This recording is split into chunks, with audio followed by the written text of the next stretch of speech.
As you guys know, I like messing around with these trays because I really like creating stuff that is functional art. However, I need to jazz it up a little bit. And I got some of this. It's a glow-in-the-dark aggregate. So, yeah, I got a couple different colors. And we're gonna mess around with this today.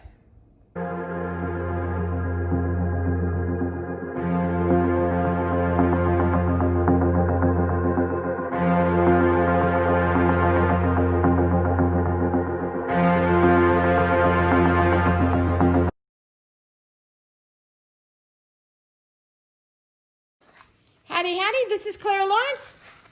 So, I got these a while ago on Amazon, and it was just one of those late nights where something caught my eye, and there were some pictures running around with, I think it was driveways or pathways that had little crystallines in it, or some type of crystal in it that had glow-in-the-dark properties. And I was like, oh, that'd be cool. And of course, you know, being that you're bored and then in the middle of the night and all that, you know, you go into internet wonderland. But it did plant a seed, and I did do some research later on, and I found a company that had some actual aggregate. And you can get it, obviously, by the large amounts if you want to do your driveway, but clearly I don't need that. And I've got two colors. I don't honestly remember what color this one is, but they sent me some yellow green as a bonus, and it is slightly different tone, so I'm assuming that they both, this has got to be in the green or white range. I don't know. So a little bit of a mystery. So what I'm going to do with this is I'm literally going to cover this entire tray with this stuff. So this sucker is going to glow like crazy. And I'm going to sprinkle some resin in it, and then we're going to play with some stuff after that, because we can't just leave it at just a glow tray. I guess we could, but I'm not gonna. So let's get started. This is like going to be a simple process for now. I have a tray that I've got all my glitters and such, and this has been in my tray for a while. And it's got me, and I keep on looking at it going, I gotta do something with that. I gotta do something with that. Well, there's a little bit of dust that I'm seeing coming off of this.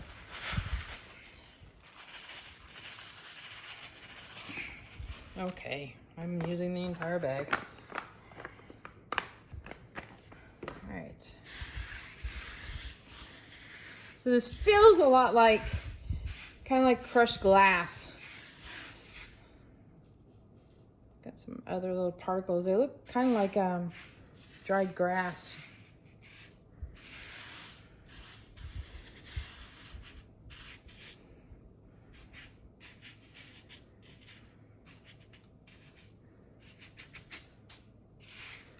I wonder if I even need that much. I don't think I do.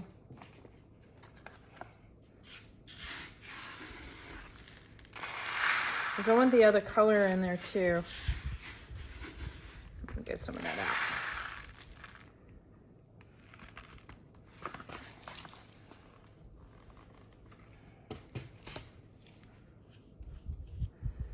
So what I'm going to do here is we're going to sift. Whoop, bingo. Okay, now I'm going to open this one up, and of course I need scissors.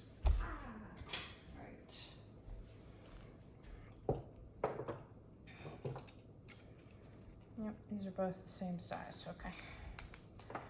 So this is the other color that's a yellow green. I think what I'm going to do, because there's not, there's a big chunk in there.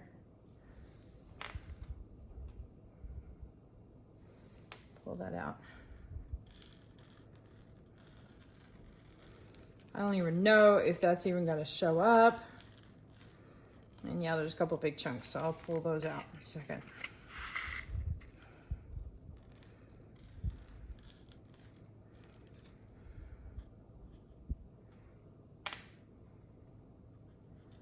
This is like a bonus bit that they gave me too.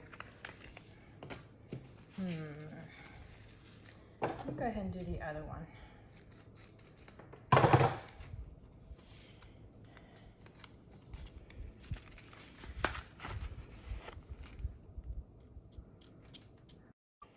Sorry about that. That was hubby calling.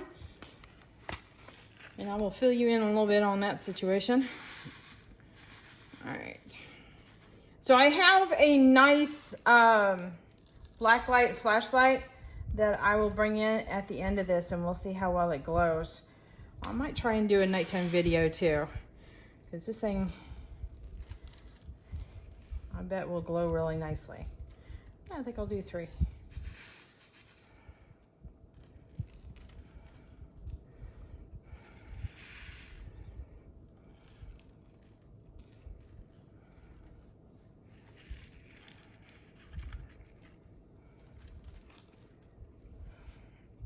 So I got some big chunks out of there versus the little thin chunks. Let me show you. Right like that. Yeah, they almost feel like glass in your hand. I don't know. All right, I'll give it a little bit of a sift. Okay, so this guy is ready. So I guess the loose plan right now, and of course you know me, I change my plans all the time on the fly, is obviously embed this in resin so that I get a nice smooth surface and it's definitely in place. Then I do want to put a combination of, I'm going to do, I think, some glow powder also from Stone Coat, as well as some white and some clear on the next layer. I may do a fluorescent in there, maybe a lime or something like that. I don't know. So we're going to play with it so that way it's not completely, I'm not going to do complete coverage, but something that's going to be wispy where this stuff shows, you know, it'll show through the wispiness kind of thing. Yeah, my hand's the thing and I'm over top of it. I'm not doing good with the hand gestures here. Let's see. Okay, so I'm the resin. So you'll still see the glow stuff through, but you also see the resin stuff as well. So I love doing that where it plays with dimensions. Okay, so let me get some resin mixed up so we can drizzle on top. Okay, I got my resin all mixed up. And I'm using Stone Coat Art Coat resin, which has a 1-to-1 ratio. I don't talk about that too much. And literally it's like if you need 12 ounces, you make 6 ounces of part A to 6 ounces of part B. And it has a lot of UV protection and a long working time. So mucho helpful with working with art projects. Now it's a self-leveling, usually resin is self-leveling, and so me trickling this over top, what's going to happen is it's going to run down to the bottom and then it will start moving and flowing. So by me trickling it on top, it also bonds with all the different aggregates on the top area first on its way down. So that will help bond it together with the base.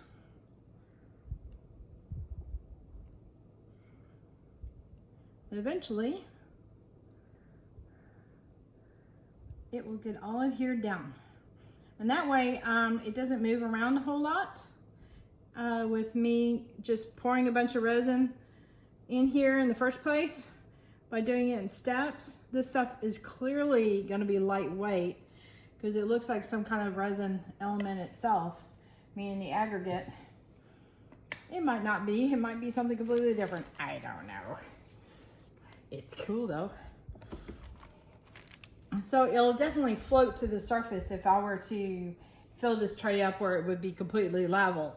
And I don't want that to happen. I want to be a little bit more in control, and I realize control is just an illusion, but if you know the properties of what the materials you're working with, then you can work around their needs. So if this is self-leveling, I'm going to use that to my advantage. And if this is lightweight, I know to do a little bit at a time. Yeah, this is super exciting. And I just dripped down my tray. So I don't work on cleaning up the tray as I go along. I wait until I'm done with my pour. And then I just hit it with a little alcohol on a paper towel and get up any drips that hit the sides of my wooden tray. So as you can see, there's some really, really dark patches where it has saturated that area. And I didn't realize how transparent this would go. So that's rather interesting.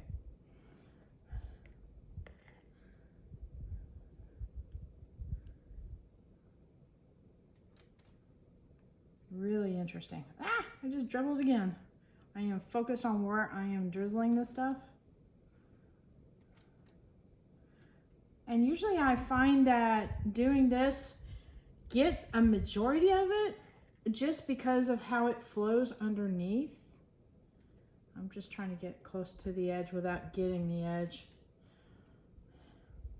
I've done a lot of like sand projects and things like that before and had good luck with it adhering most of the way.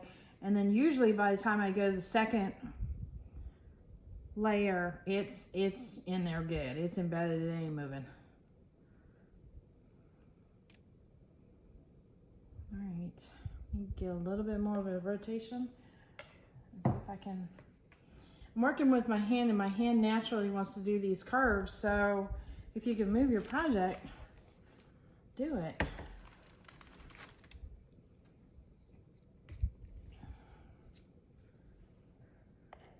That's the same kind of principle as when doing drawings and such like that too. If you're more comfortable drawing and in this particular angle, you know, you move your paper around to make it naturally easier for your hand to move that way.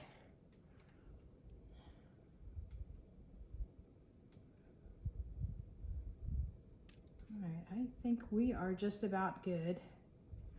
We'll let that soak in. And you're getting a lot more of the transparent looking areas.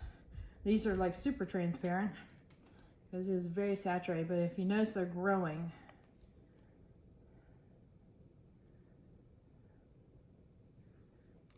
So that's good. Okay. There's something I just gotta stop. Somebody take that stick away. All right. All right, so I'm gonna get a paper towel and get that drip that now I can't find. Great.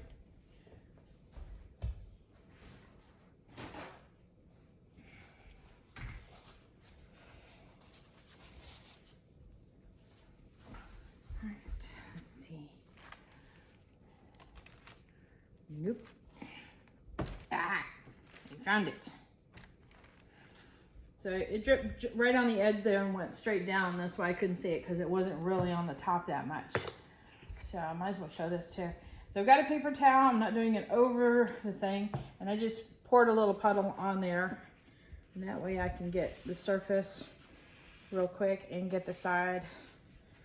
And this is a time that being generous with your alcohol is a good idea on areas that you want to remove your resin. If you don't want to remove your resin, don't do this on that spot.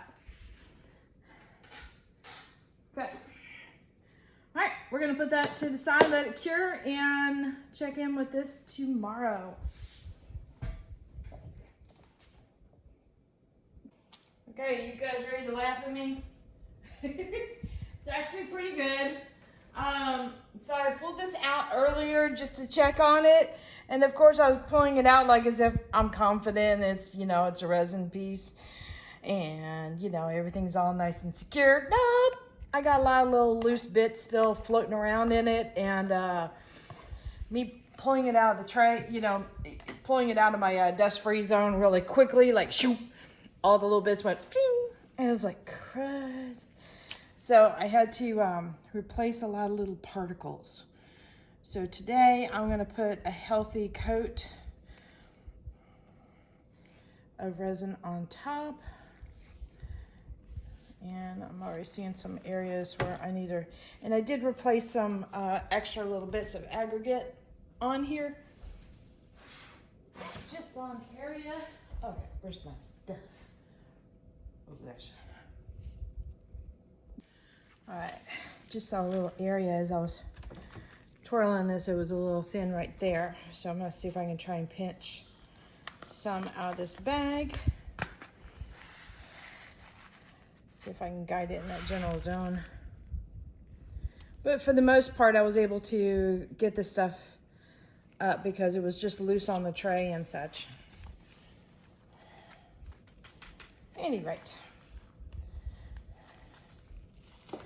So if you're working with like little particles loose and stuff, and they don't have that, I guess the best way to describe it is like a wet sand look to it, assume that it is still loose, and that might help you out. Which I'm moving this around, it is moving this stuff. Let me coax that back in that zone. All right. The only easy way to do this is just to dribble it right on top, or really close to where I need it to go.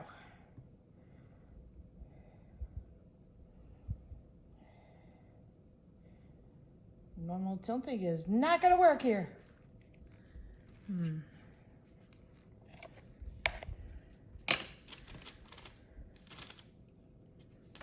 What side I used?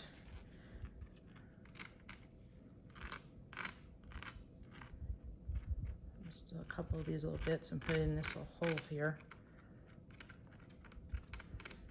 Okay, easier said than done.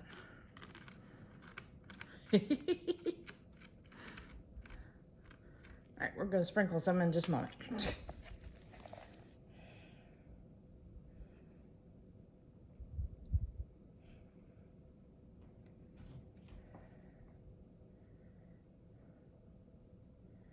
This may be one of those pieces where if I put it in the guest room, we're gonna find it the next day when we have company over, it out in the kitchen or something, because it's glowing so much.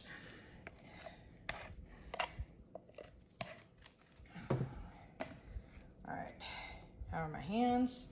Got a little resin on. All right, always be mindful of your hands, and if they have resin on it, before you go to grab some stuff, as far as dry particles and such.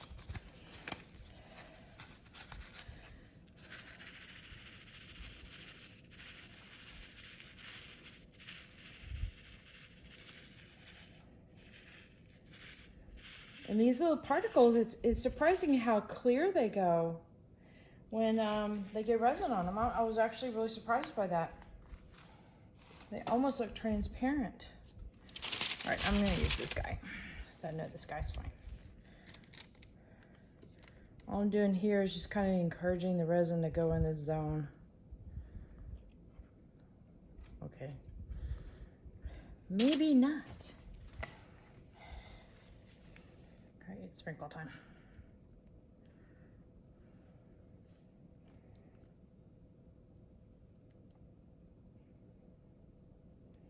Good that you guys are seeing me have a challenge with this, and that way you know if you do something like this what to expect. And if you get any resin on the side, it's easy to clean up while your resin is still uncured. You just go with a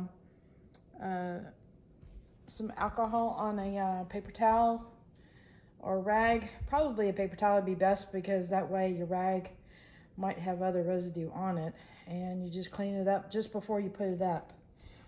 But the tricky part is remembering to clean it up, because sometimes we get all excited about, oh, the piece is done, we go throw it in the dust-free zone and say, oh, I forgot to clean up that one spot.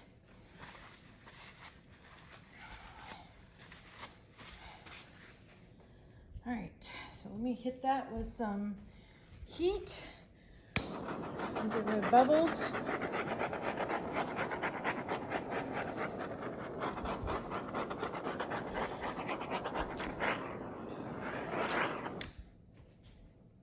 And more might come up. There's a loose piece right there.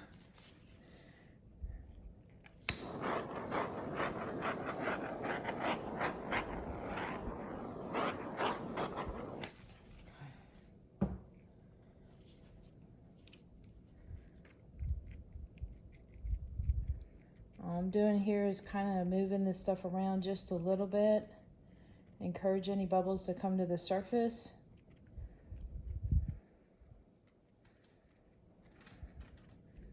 And it also gets the resin in little bits and pieces. There got some bubbles here that are kind of trapped, I saw. And there might be some in here, and I'm not that worried about it because I'm going to do other things on top of this.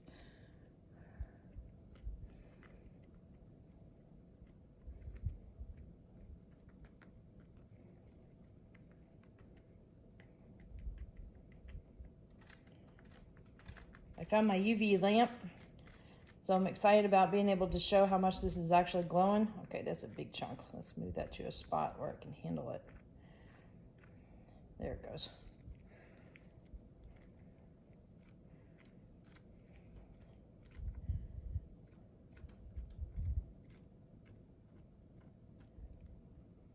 Okay.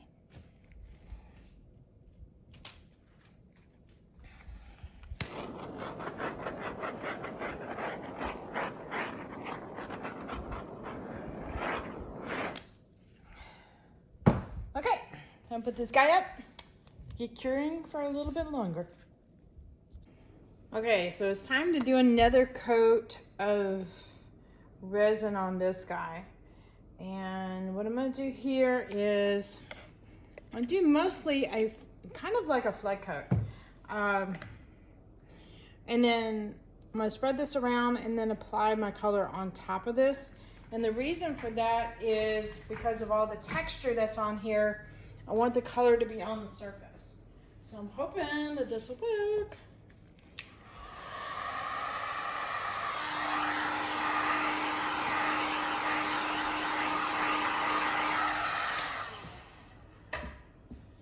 So I don't know if you could see this here, but there's a lot of texture right in here. So let's get this sucker covered real quick.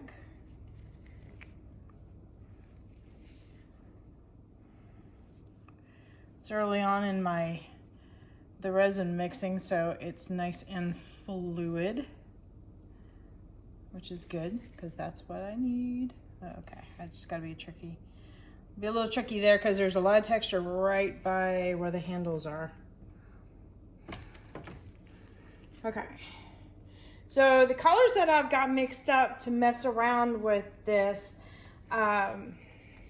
remember, I've got a lot of the glow-in-the-dark stuff already in here with the aggregate.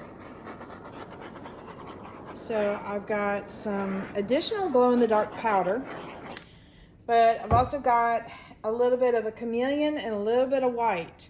So we're not going for a ton of color here. It's just something to be interesting on the top. And I'm almost wondering if I need color. Let's see. I have something that's already mixed up, and that's the seagrass. Or, am I saying that right? Seafoam. Sorry.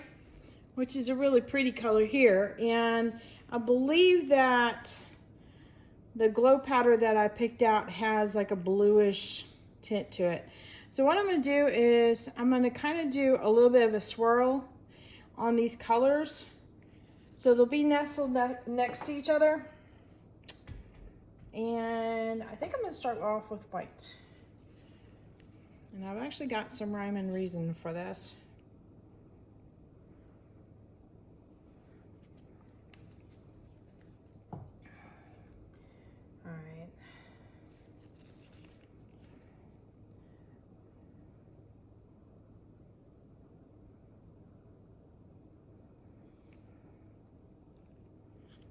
I wonder if I should use my brushes. I didn't think about that. All right, and I do have one chameleon in here. So this is the Two-Faced Chameleon by from ATD. This is Grumpy, which I believe is a purple blue chameleon. So, and I'm not doing the normal thing, and the normal thing is to put it on black, but I'm okay with breaking the rules. because rules are fun to break. All right, so this is the glow-in-the-dark powder. So it's going to come off a little bit on the transparent side. And I think I'm going to do a little bit more of this sea foam. Sorry, I just bumped the camera. Okay, I'm going to clean off my paws here.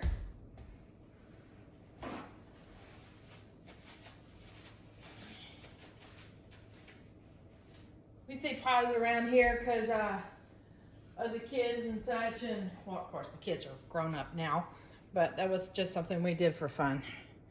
So I've got these little silicone brushes, and I am just going to manipulate it around a little bit by brushing it around.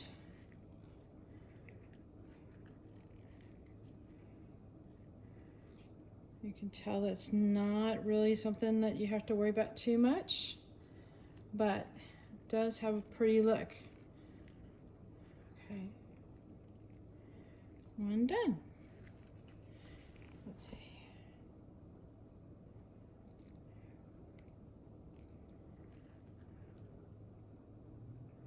Pick up a little bit of that. Bring it around there.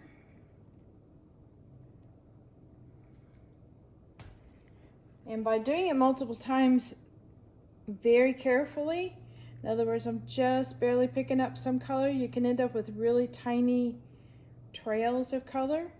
Or even like if I'm picking up some of the chameleon, you can see that like at an angle kind of thing, like when you're just walking past and it's like, it'll catch your eye. Right? Let's see.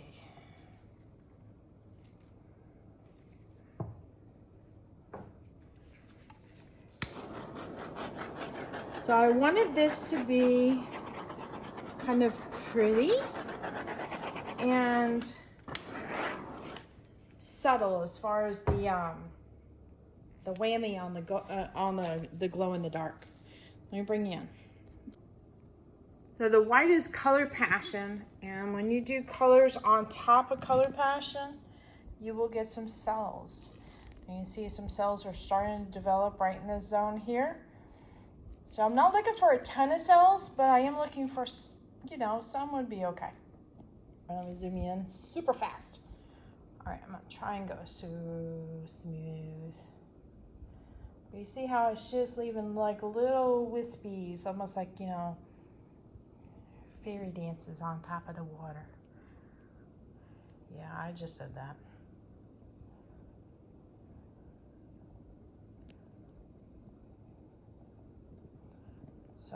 So much of this stuff is going to super glow at night. And I can't wait to see what it looks like.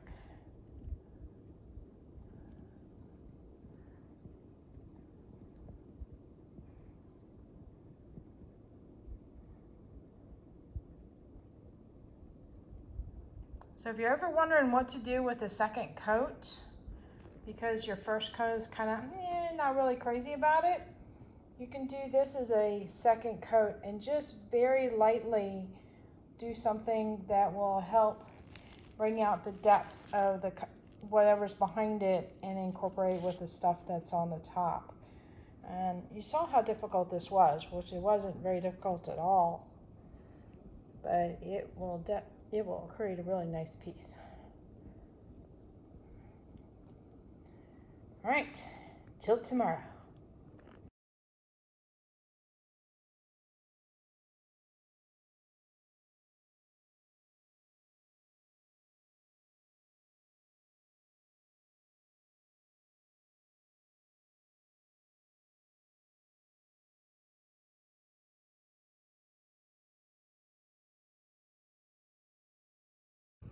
All right, here's the next day. I took this guy out in the sun. Well, because first off, I got to charge him up because of all these glow-in-the-dark little aggregates that's on the base layer, and then I've got this glow-in-the-dark powder on the top. But without knowing it's got glow-in-the-dark in there, I was hoping to make it nice and pretty, and I think I succeeded. So it's got a bonus surprise in it. So let's go in the house, check it out. only safe place as far as dark space is my hall bathroom. So here we go. Hey. Okay, I brought this into the bathroom. It's already glowing. Okay, you ready for the lights out? Holy crap. Now what's really interesting is it's coming off blue on the screen, but when I'm looking at it, it's a brilliant kind of blue-green, more green than it is. Let's see. That's how much it's glowing, that's the mirror. That's crazy. So, a lot of fun there. I have to do a glow-in-the-dark piece with a dragon on it. That would be fun. Mikey's got to see this too. Oh my god, it's so cool. It's all glowy. Isn't that amazing how much it glows? What's weird is it comes off on blue on the screen, but it's not blue there.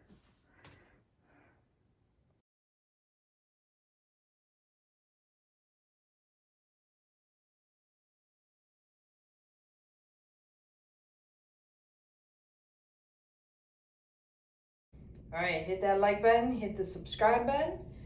Definitely hit the bell to get notified next time I put a video up. Check my Etsy store.